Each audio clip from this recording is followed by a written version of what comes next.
Hi ಎಲ್ರಿಗೂ engineers ಮಾತು YouTube ಚಾನಲ್ಗೆ ಸ್ವಾಗತ. ಇಂಜಿನಿಯರಿಂಗ್ ಮಾಡಬೇಕಾದ್ರೆ ಎಲ್ರಿಗೂ ಬರೋ ಕಾಮನ್ ಕ್ವೆಶನ್ ಏನಂದ್ರೆ ಪ್ರಾಜೆಕ್ಟ್ ಇಂಪಾರ್ಟೆಂಟಾ ಇಲ್ಲ ಇಂಟರ್ನ್ಶಿಪ್ ಇಂಪಾರ್ಟೆಂಟಾ? ಈ ಎರಡರಲ್ಲಿ ಯಾವುದನ್ನು ಫಸ್ಟ್ ಮಾಡಬೇಕು ಆ್ಯಂಡ್ ಯಾವಾಗ ಮಾಡಬೇಕು? ಎಲ್ಲ ಪ್ರಶ್ನೆಗಳಿಗೆ ಈ ವಿಡಿಯೋದಲ್ಲಿ ಉತ್ತರ ತಿಳ್ಕೊಳ್ಳೋಣ. ಮೊದಲಿಗೆ ಪ್ರಾಜೆಕ್ಟ್ ಅಂದ್ರೇನು? ಪ್ರಾಜೆಕ್ಟ್ ಅಂದರೆ ನಾವು ಕಲ್ತಿರೋ ಸ್ಕಿಲ್ ಅಥವಾ ಟಾಪಿಕ್ ಮೇಲೆ ಅದು ರಿಲೇಟೆಡ್ ಏನಾದರೂ ವರ್ಕ್ ಅಥವಾ ಏನಾದರೂ ಡೆವಲಪ್ಮೆಂಟ್ ಮಾಡೋದನ್ನ ಪ್ರಾಜೆಕ್ಟ್ ಅಂತಾರೆ.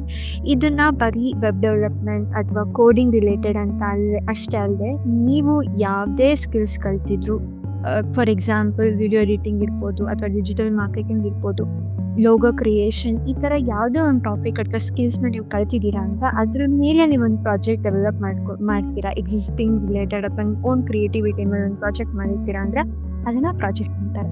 ಇದರಲ್ಲಿ ನೀವು ಇಂಜಿನಿಯರಿಂಗ್ ಸ್ಟೂಡೆಂಟ್ ಆಗಿದ್ದರೆ ಫಸ್ಟ್ ಇಯರ್ ಆ್ಯಂಡ್ ಸೆಕೆಂಡ್ ಇಯರಲ್ಲಿ ಇರಬೇಕಾದ್ರೆ ಯಾವ್ಯಾವ ಟಾಪಿಕ್ ಎಲ್ಲ ಕಲ್ತೀರಾ ಅಥವಾ ನಿಮಗೆ ಟಾಪಿಕ್ಸ್ ಯಾವ್ಯಾವೆಲ್ಲ ಕ್ಲಾಸಸ್ ಕವರ್ ಮಾಡ್ತಾರೆ ಅದರ ರಿಲೇಟೆಡ್ ಆಗಿ ನಿಮಗೆ ಡೀಪ್ ನಾಲೆಜ್ ಬೇಕು ಅಂದಾಗ ಪ್ರಾಜೆಕ್ಟ್ ಮಾಡಿ.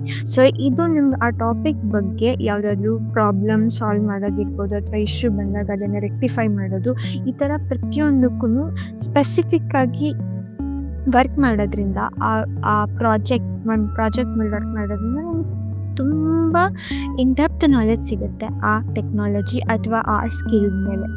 ಇದರಿಂದ ಏನೇನೆಲ್ಲ ಯೂಸಸ್ ಆಗುತ್ತೆ ಅಂದರೆ, ಯಾವುದೇ ಒಂದು ಸ್ಕಿಲ್ಸ್ ಅಥವಾ ಟಾಪಿಕ್ ಮೇಲೆ ನಿಮ್ಗೆ ಡೀಪ್ ಲರ್ನಿಂಗ್ ಸಿಗುತ್ತೆ, ಡೀಪ್ ಅಂಡರ್ಸ್ಟ್ಯಾಂಡಿಂಗ್ ಸಿಗುತ್ತೆ. ನೆಕ್ಸ್ಟ್ ನಿಮ್ಮ ಕೆರಿಯರ್ಗೆ ಇದೊಂದು ಬೂಸ್ಟರ್ ಹಾಗೆ ಹೆಲ್ಪ್ ಮಾಡುತ್ತೆ.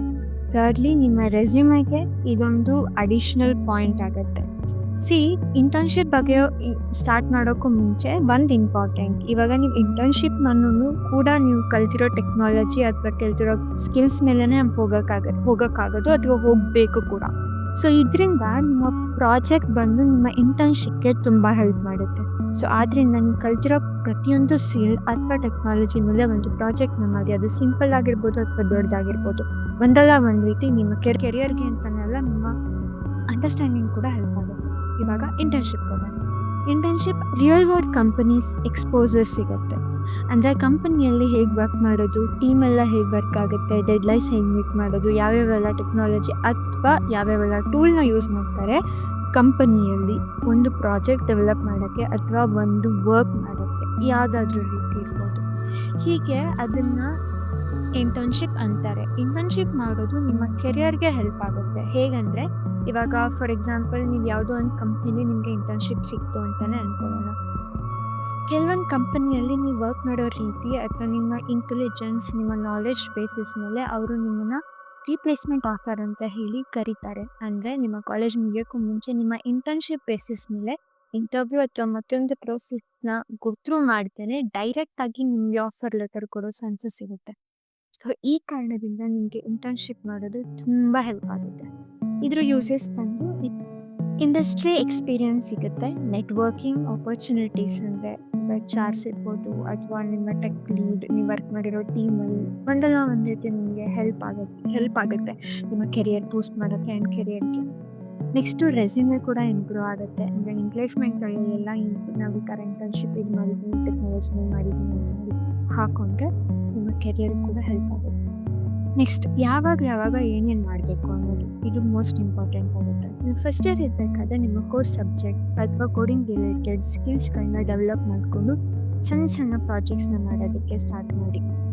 ಸೆಕೆಂಡ್ ಇಯರಲ್ಲಿ ಗ್ರೂಪಲ್ಲಿ ಒಂದು ಮೇಜರ್ ಪ್ರಾಜೆಕ್ಟ್, ಅಂದರೆ ನೀವು ಕಲ್ತಿರೋ ಅಂದರೆ ಅಡಿಷ್ನಲ್ ಸ್ಕಿಲ್ಸ್ ಕಲ್ತ್ಕೊಂಡು ಅದನ್ನು ಹೆಂಗೆ ಎನ್ಹಾನ್ಸ್ ಮಾಡೋದು, ಆ ಪ್ರಾಜೆಕ್ಟ್ನ ಹೇಗೆ ಮೇಜರ್ ಪ್ರಾಜೆಕ್ಟಾಗಿ ಕನ್ವರ್ಟ್ ಮಾಡ್ಬೋದು ಅನ್ನೋದನ್ನೆಲ್ಲ ರೆಡಿ ಮಾಡಿಕೊಂಡು ಆಮೇಲೆ ಇಂಟರ್ನ್ಶಿಪ್ಗೆ ಅಪ್ಲೈ ಮಾಡೋದಕ್ಕೆ ಸ್ಟಾರ್ಟ್ ಮಾಡಿ. ರೆಸ್ಯೂಮೆ ನೀವು ಮಾಡಿರೋ ಪ್ರಾಜೆಕ್ಟ್ಸ್ನೆಲ್ಲ ಇಟ್ಕೊಂಡು ಅದರೆಲ್ಲ ರೆಸ್ಯೂಮೆ ಬಿಲ್ಡ್ ಮಾಡಿ ಇಂಟರ್ನ್ಶಿಪ್ಗೆ ಅಪ್ಲೈ ಮಾಡೋಕ್ಕೆ ಸ್ಟಾರ್ಟ್ ಮಾಡಿ. ಥರ್ಡ್ ಇಯರಲ್ಲಿ ಇಂಟರ್ನ್ಶಿಪ್ಗೆ ಇಂಟರ್ವ್ಯೂಸ್ ಕೊಡಿ. ಇಂಟರ್ನ್ಶಿಪ್ ಜೊತೆಗೆ ಪ್ರಾಜೆಕ್ಟ್ ಆ್ಯಂಡ್ ನಿಮ್ಮ ಸಬ್ಜೆಕ್ಟ್ಸ್ನ ಕಾಲೇಜ್ಗಳನ್ನೂ ಕಂಪ್ಲೀಟ್ ಮಾಡ್ಕೊಳ್ಳಿ. ಫೈನಲ್ ಇಯರ್ ಇರಬೇಕಾದ್ರೆ ಒಂದು ಮೇಜರ್ ಪ್ರಾಜೆಕ್ಟ್ ಮಾಡಿ, ಅದು ಕಾಲೇಜಿಗೋಸ್ಕರನೂ ಮಾಡಿ, ನಿಮ್ಮ ಇಂಟರ್ನ್ಶಿಪ್ಗೆ ಅಂತಲೂ ಮಾಡಿ, ಅಟ್ ಲಾಸ್ಟ್ ಕೆಲಸ ತಗೊಳ್ಳಿ. ಅದೆಲ್ಲ ನಮ್ಮ ಮೇನ್ ಗೋಲ್. ಲಾಸ್ಟ್ಲಿ ರಿಕ್ರೂಟರ್ಸ್ ಬಂದು ಪ್ರೂಫ್ ಆಫ್ ನಾಲೆಜ್ ಹುಡುಕ್ತಾರೆ. ಅದಕ್ಕೆ ನಿಮ್ಮ ಪ್ರಾಜೆಕ್ಟ್ ಆಯಿತು, proof of real world application of your ನಾಲೆಡ್ಜ್ಗೋಸ್ಕರ ಇಂಟರ್ನ್ಶಿಪ್ ಆಯಿತು. ಎರಡನ್ನೂ ಕರೆಕ್ಟಾಗಿ ಬ್ಯಾಲೆನ್ಸ್ ಮಾಡಿ.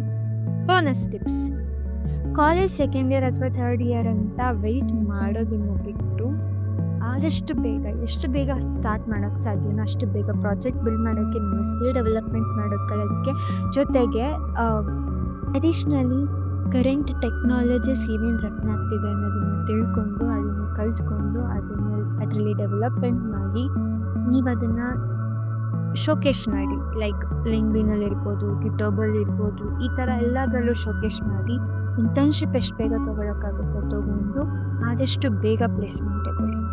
3rd ಇಯರ್ ಇರಬೇಕಾದ್ರೆ ಅಥವಾ 4th ಇಯರ್ ಇರಬೇಕಾದ್ರೆ ನಿಮ್ಗೆ ಪ್ಲೇಸ್ಮೆಂಟ್ ಆಯಿತು ಅಂತಂದರೆ ನಿಮಗೂ ಒಂದು ಕಾನ್ಫಿಡೆನ್ಸ್ ಇರುತ್ತೆ ಆ್ಯಂಡ್ ಭಯ ಇರಲ್ಲ. ಬೇರೆಯವ್ರನ್ನ ನೋಡಿ ಅಯ್ಯೋ ನಾನು ಮಾಡಬೇಕಿತ್ತು ಅಂತ ಅಂದ್ಕೊಳ್ಳೋದಿರಲ್ಲ. ಅದೇ ಅಲ್ವಾ ಅಟ್ ಲಾಸ್ಟ್ ಬೇಕಾಗಿರೋದು. ಸೊ ಈ ವಿಡಿಯೋದಲ್ಲಿರೋ ಇನ್ಫಾರ್ಮೇಷನ್ ನಿಮಗೆ ಹೆಲ್ಪ್ ಆಗಿತ್ತು ಅಂತಂದರೆ ಪ್ಲೀಸ್ ಕಮೆಂಟ್ ಮಾಡಿ, ಲೈಕ್ ಮಾಡಿ, ಶೇರ್ ಮಾಡಿ, ಸಬ್ಸ್ಕ್ರೈಬ್ ಮಾಡ್ಕೊಳ್ಳಿ ಅಂತ ಹೇಳ್ತಾ ಹ್ಯಾವ್ ಅ ನೈಸ್ ಡೇ.